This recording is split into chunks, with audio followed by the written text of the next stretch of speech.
सभी शिक्षक साथियों को मेरा नमस्कार। शिक्षक साथियों, आज के इस वीडियो में हम बात करने वाले हैं कि यूडाइस में छात्र प्रोफाइल अर्थात जीपी, ईपी, एफपी कैसे भरेंगे बच्चे का। जी हाँ शिक्षक साथियों, जो बच्चे आपके यूडाइस में पहले से ऐड हैं और जो आपने नए बच्चों को ऐड किया है, तो सभी की आप जीपी, ईपी, एफपी कैसे भरेंगे, आज की इस वीडियो में मैं आपको पूरी प्रोसेस बताने वाला हूं। तो वीडियो में शिक्षक साथियों बने रहिएगा, वीडियो को लास्ट तक जरूर देखिएगा। और जो शिक्षक साथी इस चैनल में पहली बार आए हैं मेरे चैनल पे, तो वीडियो को जरूर लाइक करके जाएं और चैनल को सब्सक्राइब कर लें। तो चलिए शिक्षक साथियों, हम वीडियो में आगे बढ़ते हैं और स्टेप बाय स्टेप सारी जानकारी फिलअप करते हैं। तो शिक्षक साथियों, आपको चलना है सर्वप्रथम क्रोम ब्राउजर पे। तो यहाँ पे आपको डालना है hdms.udisplus.gov.in और ये डाल के आपको इंटर करना है। तो देखिए यहाँ पे अपना यूडाइस कोड पासवर्ड डालने के लिए आएगा। देखिए शिक्षक साथियों, आप जो है यूडाइस प्लस डाल के भी ओपन कर सकते हैं। अगर आप यूडाइस प्लस डाल के ओपन करेंगे तो यूडाइस प्लस जैसे आपका जो पहला आइकन आएगा इस पर आपको क्लिक करना है। इसके बाद लिस्ट ऑफ ऑल स्टूडेंट में आपको क्लिक करना है। ये दोनों साइड में इसलिए आपको बता रहा हूं कि अगर आप एक साइड से ना खोल पाएँ तो आप दूसरे साइड से खोल सकते हैं। इसके बाद आपको अपना स्टेट सेलेक्ट कर लेना है। इसके बाद गो में क्लिक करने के पश्चात यहाँ पे आपको सारे मॉड्यूल दिख जाएंगे। हमें जाना है स्टूडेंट मॉड्यूल में, तो हम यहाँ पे लॉगिन में स्टूडेंट मॉड्यूल में क्लिक करेंगे। जैसे ही आप यहाँ पे क्लिक करेंगे तो देखिए यहाँ पे आपको अपना यूडाइस कोड और पासवर्ड और कैप्चा डाल के यहाँ पे आपको लॉगिन पे क्लिक कर देना है। तो शिक्षक साथियों, चलिए हम यहाँ पे यूडाइस कोड, पासवर्ड और कैप्चा डाल लेते हैं और लॉगिन कर लेते हैं। तो देखिए शिक्षक साथियों, जैसे ही आप इतना डाल के लॉगिन करेंगे तो आपके सामने सत्र 2025-26 और सत्र 2024-25 दिखने लगेगा। शिक्षक साथियों, आपको देखिए वर्क करना है सत्र 2025-26 में, इसलिए हम यहाँ 2025-26 में क्लिक करेंगे। देखिए आपके सामने ये पहला पेज ओपन हो जाएगा। मैं आपको कक्षा 1 के बच्चे का जीपी, ईपी, एफपी भर के दिखाता हूं। पिछले वीडियो में मैंने बताया था आपको कि बच्चा ऐड कैसे करेंगे। ऐड स्टूडेंट में क्लिक करके आप बच्चे को ऐड कर सकते हैं। ये देखिए कैसे ऐड करना है, इसके लिए आप मेरे चैनल में जाके आप ऐड करने वाला वीडियो देख लीजिएगा। अब मैं आपको बताता हूं कि जिन बच्चों को हमने ऐड किया है उनकी स्टार्टिंग से जीपी, ईपी, एफपी कैसे भरेंगे, पूरा प्रोसेस मैं आपको बताने वाला हूं। तो चलिए यहाँ पे व्यू मैनेज में आपको क्लिक करना है। जैसे व्यू में आप क्लिक करेंगे तो आपके सारे बच्चे दिख जाएंगे जिन बच्चों को आपने ऐड किया था या जो बच्चे आपने प्रमोट किया है, जो आपके बच्चे पहले से चढ़े हुए हैं। तो देखिए सभी के सामने नॉट स्टार्टेड लिख के आ रहा है। देखिए इन बच्चों का अभी पेन नंबर भी जनरेट नहीं हुआ, एनए लिखा हुआ है। और देखिए पेन नंबर तभी जनरेट होगा जब बच्चे की आप जीपी, ईपी, एफपी कंप्लीट कर देंगे। जैसे आप कंप्लीट कर देंगे तो बच्चे का पेन नंबर जनरेट हो जाएगा। अब देखिए जैसे आप जीपी, पीएपी भर देंगे तो ये पूरा आपका ग्रीन कलर में हो जाएगा और कंप्लीट लिख के आ जाएगा। तो चलिए हम जीपी में क्लिक करते हैं और जानकारियां फिलअप करते हैं। तो देखिए यहाँ पे जब आप क्लिक करेंगे तो देखिए यहाँ पे बच्चे का नाम आपको दिखेगा। आपको बच्चे का यहाँ पे जेंडर सेलेक्ट कर लेना है। इसके बाद डेट ऑफ बर्थ डाल देना है। इसके बाद आपसे पूछेगा स्टूडेंट स्टेट कोड, तो ये देखिए ऑप्शनल है, आपको यहाँ पे नहीं डालना है। और एक चीज़ मैं आपको और बता दूं, जो बच्चे पिछले आपके ऐड हैं उनमें अगर स्टेट कोड पड़ा हुआ है और ये फिलअप नहीं हो रहा है तो आप यहाँ से स्टेट कोड हटा दीजिएगा। इसके बाद आपकी जीपी आसानी से पुराने बच्चों की भी फिलअप हो जाएगी, क्योंकि ये काफ़ी समस्या देखने के लिए मिल रही है। तो शिक्षक साथियों, ये आपको फिलअप कर लेना है। इसके बाद अब आगे बढ़ते हैं। अब देखिए यहाँ पे आपको जो है यहाँ पे बच्चे का मदर नेम डालना है, बच्चे का फादर नेम डालना है। इसके बाद आपको देखिए यहाँ पे गार्जियंस नेम डाल देना है, बच्चे का आधार नंबर डाल देना है, आधार के अनुसार नाम फिलअप कर देना है। जब आप इतनी सारी जानकारी भर लेंगे, इसके बाद हम आगे बढ़ते हैं। जब आप नीचे आएंगे तो एड्रेस आप बच्चे का डाल देंगे, पिन कोड डाल देंगे, यहाँ पे बच्चे का मोबाइल नंबर डाल देंगे। इसके बाद नीचे आएंगे तो देखिए आपको ये दोबारा मोबाइल नंबर डालने की जरूरत नहीं है, ना बच्चे की जीमेल मत डालिएगा, ये ऑप्शनल है, आप इसके बिना भी फीड हो जाएगा। इसके बाद आपको यहाँ पे लैंग्वेज सेलेक्ट कर लेना है। तो देखिए हमने अपना लैंग्वेज यहाँ पे सेलेक्ट कर लिया है, आपका जो भी आप यहाँ पे सेलेक्ट कर सकते हैं। यहाँ पे आप 42 नंबर चूज करेंगे तो आ जाएगा। इसके बाद कैटेगरी आपको यहाँ पे देखिए चूज कर लेना है। तो यहाँ पे देखिए जो भी कैटेगरी है आप वह चूज कर लीजिएगा। इसके बाद देखिए यहाँ पे माइनॉरिटी ग्रुप पूछेगा, तो अगर आप हैं तो यहाँ पे सिलेक्ट कर लीजिए, अगर नहीं है तो आप एनए जो है सबसे लास्ट में 7 नंबर पे आपको दिख रहा होगा, आपको एनए जो है सिलेक्ट कर लेना है। इसके पश्चात देखिए आगे बढ़ते हैं। बीपीएल बेनिफिशियरी, अगर आप बीपीएल धारक हैं तो आप यहाँ पे यस कर देंगे या तो नो कर देंगे, जैसा भी हो वैसा आप यहाँ पे कर सकते हैं। इसके बाद आगे बढ़ते हैं। अन्ना योजना के तहत अगर आते हैं तो यस करिए, वरना नो कर देंगे। इसके बाद EWS में अगर उसके अंतर्गत आते हैं तो आपको यस करना है, वरना नो कर देंगे। CWSN का मतलब होता है दिव्यांग। अगर दिव्यांग बच्चा है तो आपको यस करना, नहीं है तो आपको नो कर देना है। अगर आप यस करते हैं तो यहाँ पे पूछेगा कैसी उसकी दिव्यांगता है, फिर दिव्यांगता का क्या प्रमाण पत्र है कि नहीं है, अगर है तो कितने % दिव्यांगता है, ये सारी चीज़ें पूछेगा। नहीं है बच्चा तो हमने यहाँ पे नो कर दिया। इसके बाद नीचे आएंगे, क्या बच्चा इंडियन नेशनल है, तो अगर हो तो यस कर देना है आपको यहाँ पे, अगर नहीं है तो आपको नो कर देना है। तो हमने यहाँ पे यस कर दिया है। इसके बाद आउट ऑफ स्कूल के लिए पूछेगा, क्या आउट ऑफ स्कूल बच्चा है, तो अगर हो तो यस कर देंगे, वरना आप यहाँ पे नो कर देंगे। इसके बाद नीचे ब्लड ग्रुप पूछेगा। ब्लड ग्रुप में आप यहाँ पे देखिए ऑप्शन दिया है, अगर किसी के पास नहीं है ब्लड ग्रुप तो अंडर इन्वेस्टिगेशन आपको चूज कर लेना है। इतना चूज करने के पश्चात आपको सेव में क्लिक करना है। जैसे आप सेव में क्लिक करेंगे तो देखिए जनरल डाटा अपडेट सक्सेसफुली का यहाँ पे मैसेज आ जाएगा। इसके बाद इसको आप क्लोज कर देंगे। देखिए जैसे आप क्लोज करेंगे यहाँ पे नेक्स्ट बटन आपको दाएं साइड में दिखेगा, आपको इस पर क्लिक करना है। जैसे आप क्लिक करेंगे तो आप आ जाएंगे एनरोलमेंट प्रोफाइल में। अब यहाँ पे बच्चे का देखिए क्या क्या डाटा भरना है, मैं आपको बताने वाला हूँ। तो देखिए आप जब यहाँ पे आएंगे तो आपको यहाँ पे बच्चे का SR नंबर डालना होगा, तो बच्चे का आप SR नंबर डाल देंगे। इसके बाद एडमिशन डेट आपको यहाँ पे फिलअप कर देना है बच्चे की। बच्चे का यहाँ पे रोल नंबर आपको फिलअप कर देना है।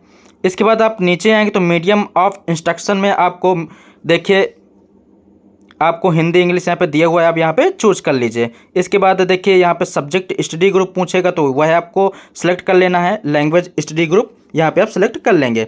इसके बाद यहाँ पे देखिए ये जो ऑप्शन लॉक आ रहे हैं ये आपके इंटर लेवल के लिए है, तो इंटर लेवल के लिए केवल ये ऑप्शन खुलेगा। इसके बाद देखिए आगे बढ़ते हैं तो देखिए यहाँ पे आपसे पूछेगा प्रीवियस ईयर में बच्चा मतलब किस स्कूल में था, क्या मतलब आपके ही स्कूल में था या दूसरे स्कूल से आया हुआ है, या फिर बच्चा स्टडी नहीं कर रहा था या आंगनवाड़ी से आया हुआ है। तो जैसी स्थिति हो तो आप प्रीवियस ईयर में अगर कोई बच्चा 1 में आया है तो ऐसा हो सकता है नॉट स्टडी, वो पढ़ाई नहीं करता रहा हो, सीधे कक्षा 1 में आया हो, या आंगनवाड़ी से आया हो, तो जैसा भी ऑप्शन हो आप यहाँ पे उसकी स्थिति यहाँ पे दर्शा देंगे। इसके बाद देखिए ये दर्शाने के बाद आपसे यहाँ पे पूछेगा कि बच्चा पिछले किस क्लास में था। अब हम कक्षा 1 का भर रहे हैं, हमने नास्ट स्टडी दिखाया हुआ है तो यहाँ पे ऑप्शन बंद था।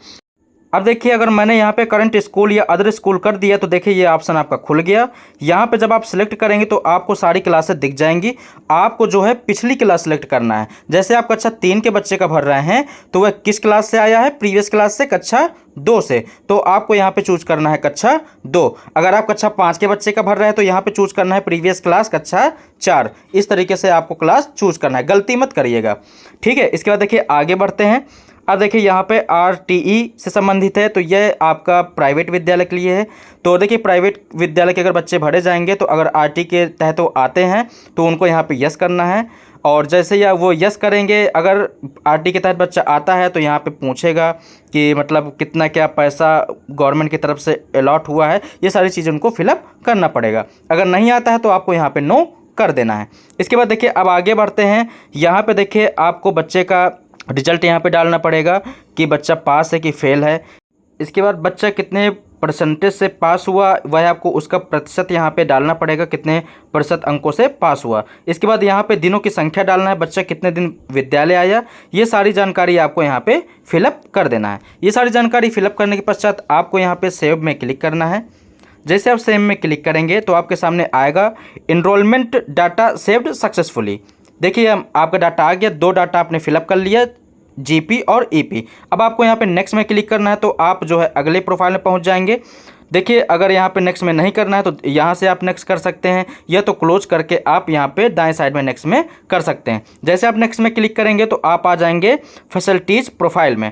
अब देखिए यहाँ पे अब सारी जानकारी हमको फिलअप करना है, क्या क्या फैसिलिटीज़ बच्चों को प्राप्त होती हैं। तो देखिए मैं आपको बता दूं कि जो परिषदीय विद्यालय हैं उनमें जो पहला ऑप्शन आएगा वो यहाँ पे ये पूछेगा कि बच्चों को क्या क्या सुविधा मिलती है, फ्री यूनिफॉर्म, फ्री बुक्स, तो ये सारी चीज़ें आपको फिलअप कर देना है। क्योंकि मैं प्राइवेट स्कूल के बच्चे का भर रहा हूँ इसलिए ये ऑप्शन देखने के लिए नहीं मिल रहा, क्योंकि प्राइवेट पर ये ऑप्शन देखने के लिए नहीं मिलता है। तो जैसे ही आपको मिले तो आपको यस करके जो जो फैसिलिटीज़ मिल रही हैं उसमें आपको यस कर देना है। फिर देखिए बाकी सारे ऑप्शन में आप नो कर सकते हैं। अगर इनमें से कोई ऑप्शन आपको ऐसा लग रहा हो कि यस करने लायक है, बच्चे के अंदर वह गुण है तो वह प्रतिभा है, तो आप उसमें यस कर सकते हैं। देखिए गिफ्ट, ये जो है गॉड गिफ्टेड टैलेंटेड अगर है तो यस कर सकते हैं, वरना यहाँ पे भी आप नो कर दीजिएगा। इसी प्रकार से देखिए आपको सारी जानकारी आगे की भर देना है। ओलंपिक या नेशनल में अगर भाग लेता है बच्चा खेल में तो आप यस नो में कर सकते हैं। इसी प्रकार से आपको सारे डाटा फिलअप कर लेना है। इतना यस नो डाटा करने के बाद फिर देखिए आप नीचे आएंगे तो यहाँ पे आपसे हाइट पूछेगा सेंटीमीटर में और वेट पूछेगा केजी में। तो देखिए सेंटीमीटर में आपको हाइट भर देना है, जितने भी बच्चे की हाइट है अनुमानित यहाँ पे भरना है, अप्रॉक्स से यहाँ पे दिया हुआ है। तो उसी प्रकार से आप हाइट और वेट यहाँ पे बच्चे का भर देंगे। याद रखिएगा जो हाइट भरेंगे वह सेंटीमीटर में भरा जाएगा और वेट जो भरा जाएगा वह आपका केजी में भरा जाएगा। तो चलिए हम फिलअप कर लेते हैं। तो यहाँ पे हमने हाइट और वेट बच्चे का फिलअप कर लिया। अब इसके बाद देखिए नीचे आएंगे तो यहाँ पे पूछेगा कि घर से विद्यालय की दूरी कितनी है। तो यहाँ पे आपको देखिए दूरी डाल देना है। तो ठीक है, विद्यालय से घर की दूरी या घर से विद्यालय की दूरी जितनी भी है आपकी यहाँ पे आपको यहाँ पे उतना डाल देना है। जैसे ही आप देखिए यहाँ पे सिलेक्ट में क्लिक करेंगे तो यहाँ पे देखिए कुछ ऑप्शन आएंगे, लेस देन 1 किलोमीटर और बाकी 2, 2, 3 इस तरह दिया हुआ है तो वह आप सेलेक्ट कर लीजिएगा। इसके बाद यहाँ पे पूछ रहा है कि पेरेंट्स कितना पढ़े लिखे हैं। तो देखिए अगर पढ़े लिखे हैं तो वह आप चूज़ कर लीजिएगा, अगर नहीं है तो सबसे लास्ट में नॉट स्कूलिंग एक्सपीरियंस यहाँ पे लिखा हुआ है तो उस पर आपको क्लिक कर लेना है। ये सारा डाटा भरने के बाद शिक्षक साथियों आपको यहाँ पे सेव में क्लिक करना है।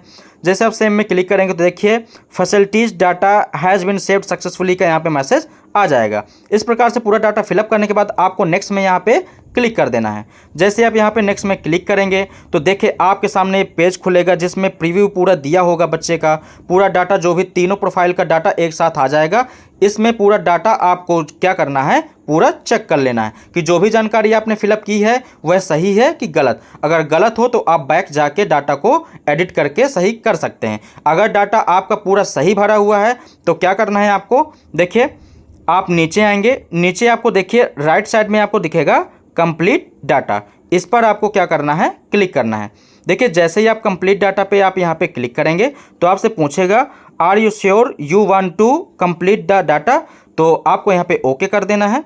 तो देखिए जैसे हम यहाँ पे ओके कर देते हैं तो ये देखिए डाटा कंप्लीट सक्सेसफुली का यहाँ पे मैसेज आ जाएगा। तो इस प्रकार से देखिए शिक्षक साथियों आप बच्चे का GPPFP कंप्लीट कर सकते हैं। नेक्स्ट स्टूडेंट पे क्लिक करने पे आप तुरंत अगले स्टूडेंट पे चले जाएंगे। तो देखिए हम यहाँ पे ओके करके हम जो है होम पेज पे आ जाते हैं। तो देखिए हम डैशबोर्ड में आ गए। अब मैं आपको दिखाऊंगा जिस बच्चे का हमने डाटा फिलअप किया है तो उस बच्चे का डाटा फिलअप हो गया है कि नहीं। तो देखिए व्यू मैनेज में गए हम, देखिए यहाँ पे बच्चे को मैं दिखाता हूँ। ये देखिए बच्चा जो है GPPFP जो है ग्रीन कलर से आने लगा है और ये देखिए स्टेटस भी उसका कंप्लीट लिख के आने लगा है। यहाँ पे देखिए पिन नंबर में अभी भी जो है NA लिख के आ रहा है। अब आपने GPPFP भर दिया है तो कुछ दिनों में जो है बच्चे का पिन नंबर भी जल्द अलॉट हो जाएगा। अगर आप GPPFP नहीं भरे होते तो बच्चे का पिन नंबर अलॉट अभी नहीं होता। तो शिक्षक साथियों इस प्रकार से पूरी जानकारी आपको मैंने बता दी है। आप स्टार्टिंग से लास्ट तक वीडियो अगर देखेंगे तो आपको सारी जानकारी समझ में आ जाएंगी। तो शिक्षक साथियों अगर वीडियो आपके लिए हेल्पफुल लगी हो तो वीडियो को जरूर लाइक करिएगा और चैनल को जरूर सब्सक्राइब कर लीजिएगा। तो चलिए शिक्षक साथियों हम फिर मिलते हैं नेक्स्ट वीडियो में नए अपडेट के साथ। तब तक के लिए आप सभी का वीडियो देखने के लिए धन्यवाद।